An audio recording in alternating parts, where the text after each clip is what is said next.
Good afternoon, everyone, and thank you for joining us. With me today, I have Diego Galli, Inwit General Manager, and Emilia Trudu, Chief Financial Officer. Before we begin, please allow me to draw your attention to the Safe Harbor statement on page 2. Following a brief presentation of the full year 2025 results, we will open the floor to questions. Over to you, Diego. Thank you. Good afternoon, everyone, and welcome to our third analyst call in 2 weeks. Today, no surprises, so in a way, no news is good news. And after this, we all deserve a good long weekend. In today's session, we share a solid set of fiscal year 2025 results, with revenues up by 4% and EBITDA by 4.8%, confirming our dividend per share of 0.55. A reminder of our 2026 guidance and medium-term baseline outlook, as already communicated on March 19, a recap of our key strategic points of strength, even in the current phase of tension with our customers. The telco sector in Italy continues to go through a challenging moment, and neutral host players can help, leveraging on sharing economics to deliver investments in digitalization in the most efficient way. The MSAs are structured in a way that creates value for both Inwit and its customers, thanks to the consolidation of the infrastructure and the unlocking of sharing synergies to the benefits of all parties. Our anchors, Fastweb and TIM, sent us early termination notices. We have been clear that both acts have no legal ground and fall outside the legal framework of the MSAs. Legal certainty is fundamental not only for Inwit, but more generally for the industry, in order to safeguard the ability to attract capital and execute the critical and strategic infrastructure investments that the country requires. Despite this challenging backdrop, we have delivered our 2025 guidance, and our shareholders will receive a dividend per share of 0.55, which at current levels implies an attractive dividend of 7.7%. We continue to expand our asset base with another solid set of industrial KPIs in the full year. We built about 800 new sites in the year, bringing the total to about 26,000. We added 2,800 new PoPs, tenancy ratio improving further to an industry-leading level of 2.4 times.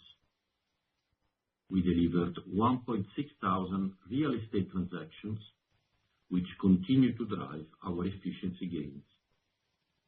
EBITDA was up by almost 5%, with margin up by 0.5 percentage point to 73%, supported by the least cost efficiency plan.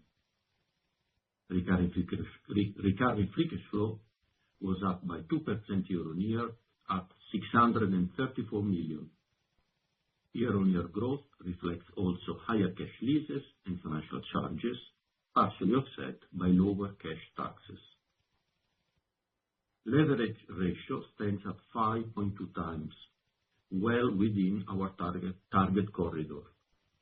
This reflects extraordinary shareholder remuneration of 500 million, 300 share buyback and 200 special dividends, on top of the 500 million ordinary dividend. 2025 remained intense from a commercial perspective. We developed further the indoor coverage connectivity markets through DAS technology in a number of verticals. We continued with major projects like Roma Smart City. In summary, in a context of transition for the industry, Inwit continues to display a resilient growth trajectory and grow the asset base, affirming its leadership. We continue to support clients in their effort to improve the mobile network and stand ready to capture additional growth opportunities. However, Q4 showed the signs of a slowing market with anchors pulling from non-committed projects. Let's now skip a few pages to slide 11. In this page, we show the industrial and financial progress of Inwit over the past few years. We had more than 300 million euro in revenues, growing high single digit. Smart infrastructure revenues up more than 4.5 times. Cash flow was up in the double digits. Nearly 3,500 new towers. Tenancy ratio moving from 1.9 to 2.4 times. Land ownership tripled. All of this translated in a growing return on capital employed, now exceeding 8%, confirming the soundness of Inwit business model, with visible impact on our investments already in terms of cash flow generation and return on capital. Let me now hand it over to Emilia for a recap of our 2026 guidance. Thank you, Diego. We reiterate our 2026 targets as communicated already on March 19.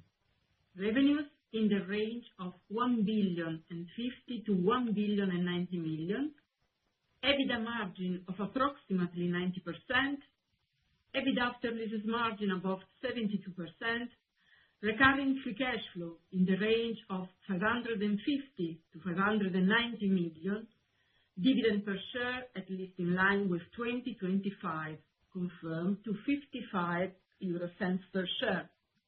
Leverage ratio at 5.5 times, consistent with the structural target range of 5 to 6 times.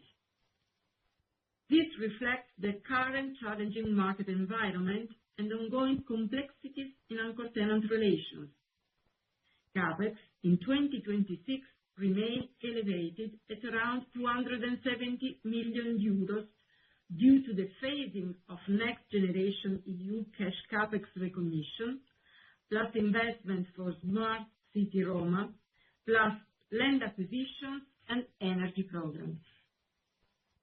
The normalized 2025 total revenue base takes into account the lack of project-based, non-committed revenue components, which we have developed over time with operators capturing their discretionary flexible budgets.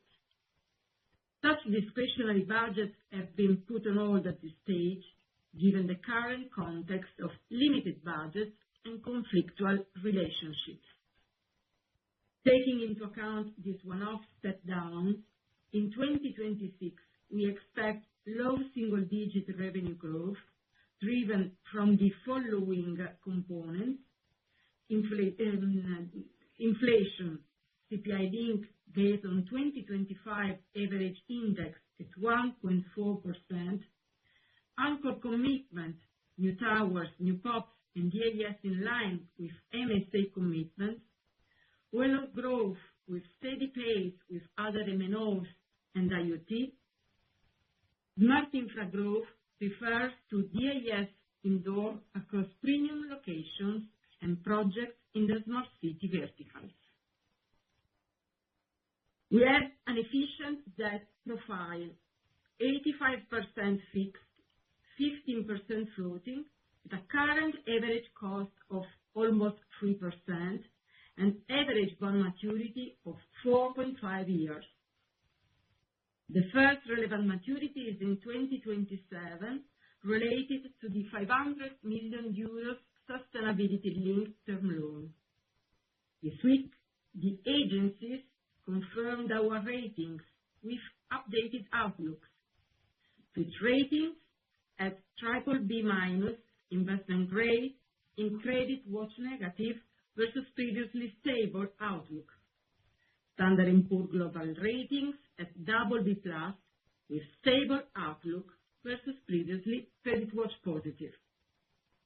I will now hand it back to Diego for the final section of the presentation, including the medium-term outlook. Thank you. Our medium-term baseline outlook, as communicated on March 19th, consists of low single-digit annual revenue growth of around 3%. Half of it is inflation. Continued EBITDA margin expansion driven primarily by land acquisition, which could translate into an annual EBITDA growth of about 4%, an all-in annual CapEx envelope of around 200 million, including land acquisition, slightly more than one-third of the total. Of this, about 20 million euros would be maintenance CapEx and therefore go into the recurring free cash flow definition. Dividend per share of at least 0.55 at the current level.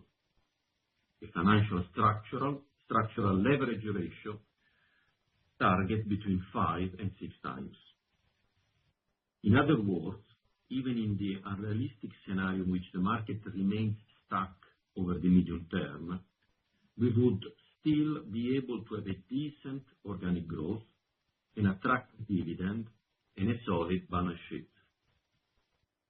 The baseline outlook does not include the following potential upside: normalization of the industry dynamics, densification both outdoor and indoor, opportunities to expand across digital infrastructure.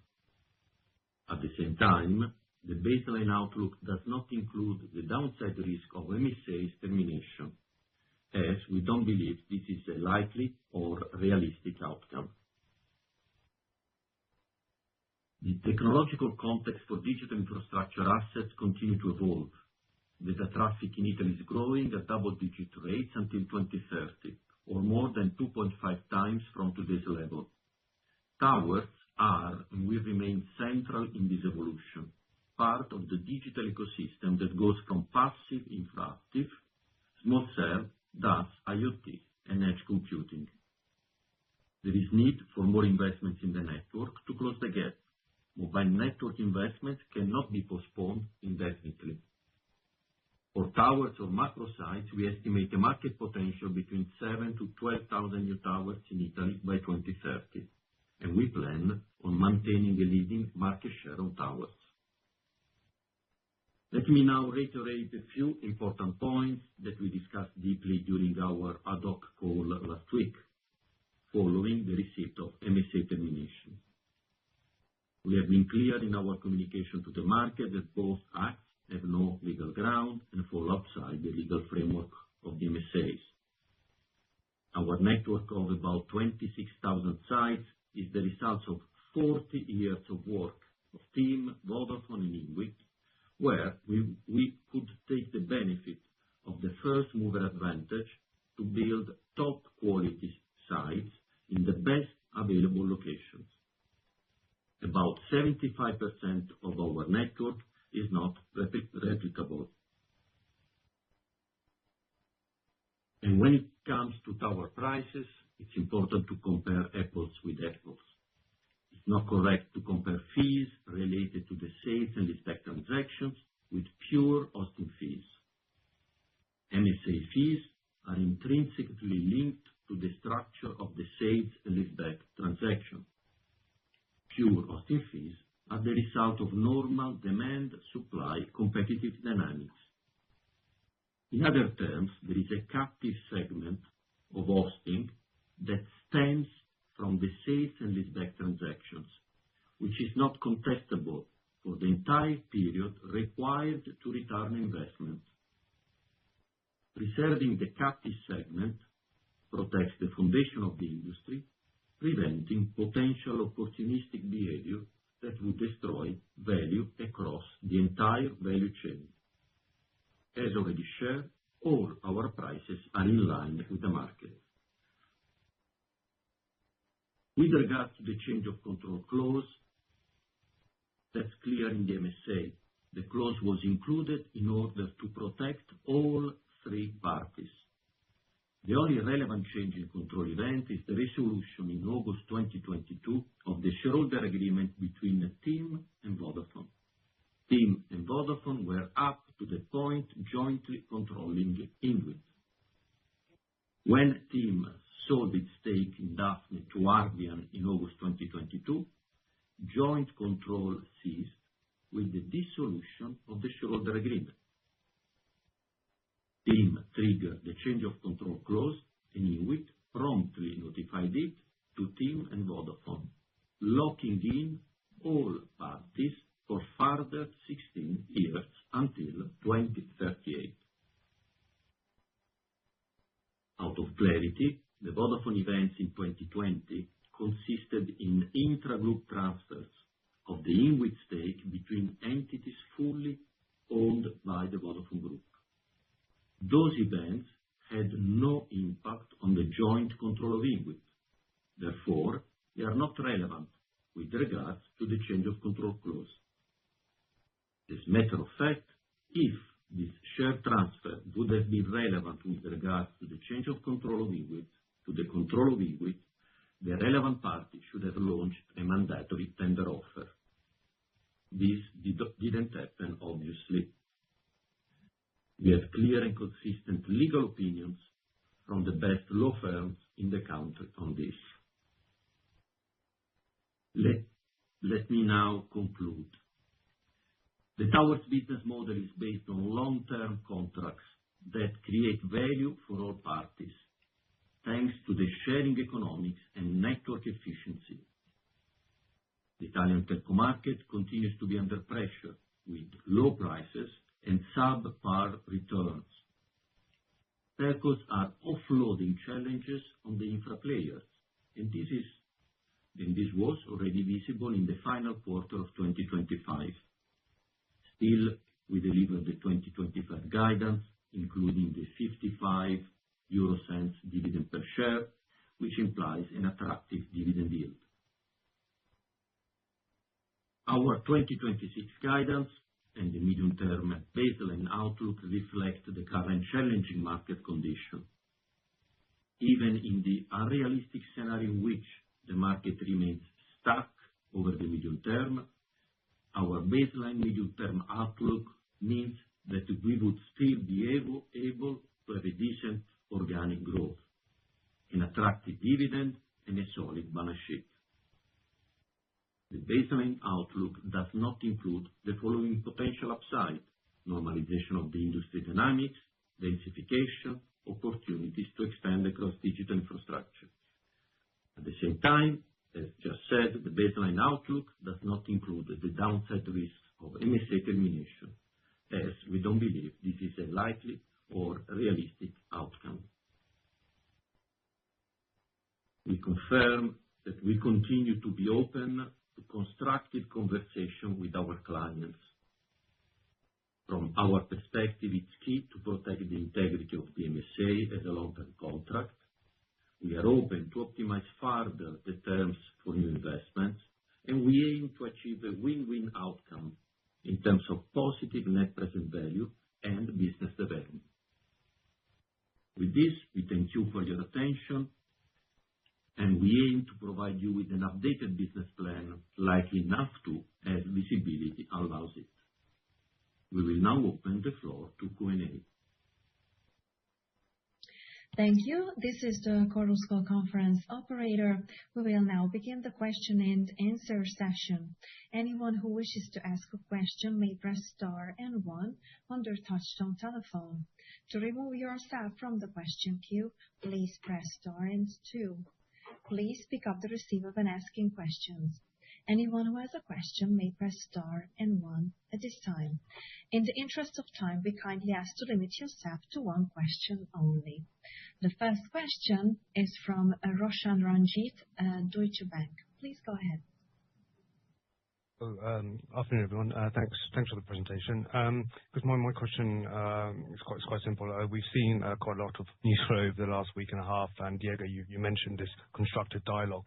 So since we've had the filings for the court hearing from yourself and from Swisscom, have you had dialogue with Swisscom on the MSA negotiations since? So over the last, I guess, week, have you been in discussions with them? Thank you. Yeah. Hi, thanks for the question. No, we are not having dialogue at this stage. Okay. Thank you. Thank you. The next question is from Rohit Modi, Citi. Please go ahead. Hi, thank you for taking my question. I have just one question. And apologies if you already replied to this in previous calls, but this is regarding the migration phase.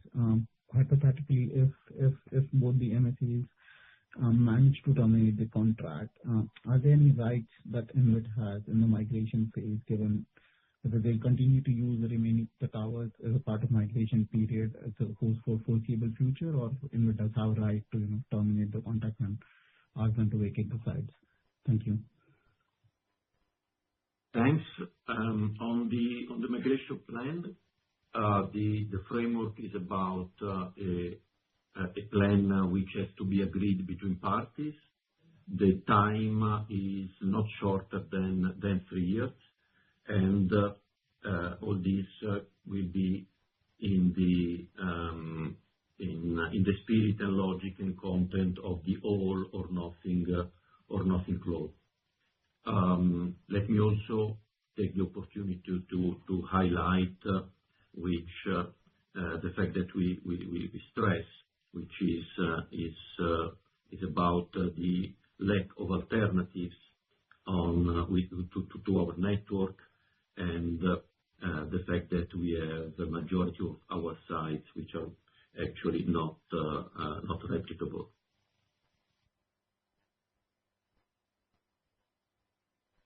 Thank you. Thank you. As a reminder, if you wish to register for a question, please press star and one on your telephone. The next question is from Nino Silvestre, Equita. Please go ahead. Good afternoon, everybody. One question concerning 2026 guidance. Here I would like to, let's say, just have a little bit of color concerning the discretionary spending that you are assuming on 2026 level of revenues. Thank you. Thank you. So 2026, the base case is actually consistently with the overall baseline case, is basically that the anchor tenants invest only on the committed contractualized initiatives, and we have a continued steady growth with the other customers, with the OLOs, with the other MNOs, and we continue gradually to develop and grow the indoor coverage through DAS and dedicated projects. Okay, thank you. And the discretionary revenues that will have a negative contribution in 2026. What's this level of revenues in 2026? Is that de-risked for 100%, or is something still there? Yeah, the discretionary revenues is there is no discretionary revenues basically with the anchor tenants or OLOs. So yeah, it's actually there isn't. Grazie. Thank you. The next question is from Mathieu Robilliard, Barclays. Good evening. Thank you for the presentation. I had a question. I'm looking at slide 14, and you show some growth driven by anchor commitment and OLO growth. I don't know if you can quantify that in terms of sites, how much that represents, and also are the anchor commitments fully part of the MSA, the existing MSA, or is it on top of it? It's a different contract that could go whatever happens with the legal decision. Yeah, thanks for the question. In terms of towers, we are talking about few hundreds, significantly lower than the last years, where actually we deployed at about 800 towers per year. In terms of revenues, we are talking here about the MSA committed revenue, so contracted, committed revenues where there is no dispute about.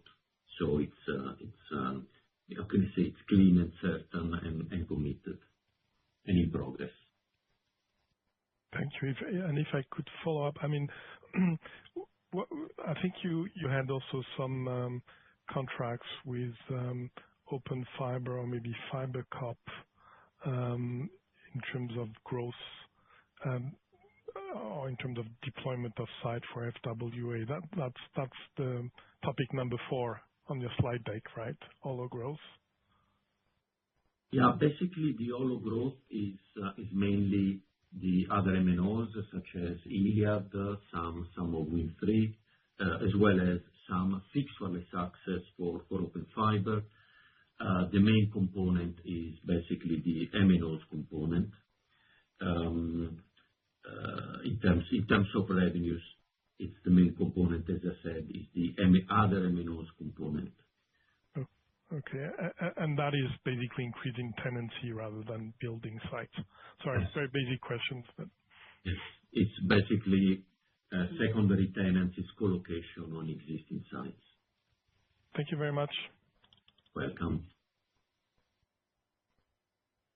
The next question is from Giorgio Tavolini, Intermonte. Please go ahead. Hi, good evening. For taking my questions. The first one is on the ground leases saving of 10 million in Q4. I was wondering if it's related to a specific transaction.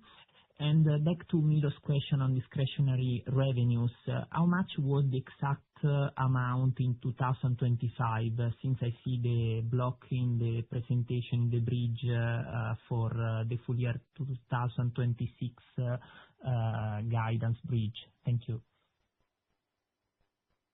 Yes. On the discretionary revenues is on the few tens range. And with regards to the lease costs are continuously optimized through the program of land buyout, as well as renegotiation of lease contracts. And that is able to offset the impact of increasing asset base and inflation. Okay. And for the discretionary revenues in 2025? Few tens of millions. Few tens of millions. Okay, thank you. Welcome. The next question is from Ondrej Cabejšek, UBS. Hi, good afternoon, good evening, everyone. Thanks for the presentation. I have 2 questions, please. One is on the CapEx. If you can kind of walk us through the new level of roughly 200 million. As you know, going back to the previous strategy update, the guidance was for CapEx to be closer to 240 million over the midterm and higher in the near term. So I guess this is obviously the step down would be related to what's going on with the anchor tenants and therefore, lower growth on the top line. But maybe if you can give us a bit more detail around which of the envelopes from the full year 2024 strategy update you are not cutting on, and which envelopes of CapEx you are actually cutting on. And maybe the second question, if I may, are you a party to the consultation process around the spectrum renewal, which I believe is going to be finalized in the coming months or in the summer, and then potentially making it into the budget in kind of late 2025? And if you are, how is the kind of reception of the regulators or authorities around the fact that maybe part of the investment that would, or rather the fact that if there is a discount given to the anchors, part of that capital that they are saved and they're supposed to be rolling out into new networks, they would potentially be directing towards duplicating infrastructure that is already there that you are providing. So are there already kind of some signals that this is not something that the authorities would be looking favorably at? Thank you. Well, thanks for the questions. With regards to the CapEx split, actually, the very relevant component will remain to be the land acquisition, which will account broadly 35% of the total. Then there is, let me say, half of the total envelope, which is related to growth, including CapEx for towers, for the smart infra, so DAS and special projects, and the energy projects. Then we have a broadly 10% related to maintenance. Compared to the previous guidance, we have embedded in the current baseline outlook a lower number of towers, a significantly lower number of towers, and this is the main difference compared to the previous plan. With regards to the frequency renewals, that's an interesting topic. The industry, as we said, is under dramatic pressure. So we think it's relevant and it's important to have frequency renewals which support the industry. Clearly, we think it's important that the support to the industry is to the whole value chain, to all operators, both the service costs as well as the infra costs. And so that's important in order to not only support the new investment, but also to preserve the existing infrastructure and the investments which have already been done. Clearly, in this context, but in general, as we said, we don't think that the duplication of infrastructure is an efficient way and creates efficiency and value in the industry. Actually, we think that consolidation of infra is the way to build efficiency within the industry. So continuous scale and optimization and consolidation will drive, as did in the past, will continue. It's the way to continue to drive efficiency in the overall industry to the benefit of all parties. In terms of visibility, we think that there will be more visibility on the process in the second part of the fiscal year. Thank you very much. Welcome.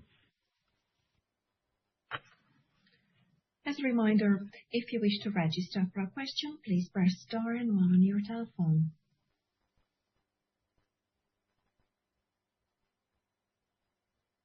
Once again, if you wish to ask a question, please press star and 1 on your telephone. If there are no other questions, maybe Excuse me, we do have a last question from Charlotte Pete Schroders. Please go ahead. Oh, hi. I just had one follow-up. So you were asked about the dialogue with Swisscom, to which there hasn't been any. I just wondered if there had been any dialogue with Telecom Italia. And I guess maybe following up on that, is the lack of dialogue because you are simply dealing with this in a legal fashion and it's for them to negotiate, or any color would be helpful? Yeah, I think that we received the termination notice between last, I think, Wednesday and Sunday or Monday, whatever. So just a few days ago, and clearly we have been busy on filing responses and activating all the relevant legal steps. And now there is Easter. That's welcome. I think there is time for everything. For the time being, the dialogue has not been activated yet, but clearly we are always open.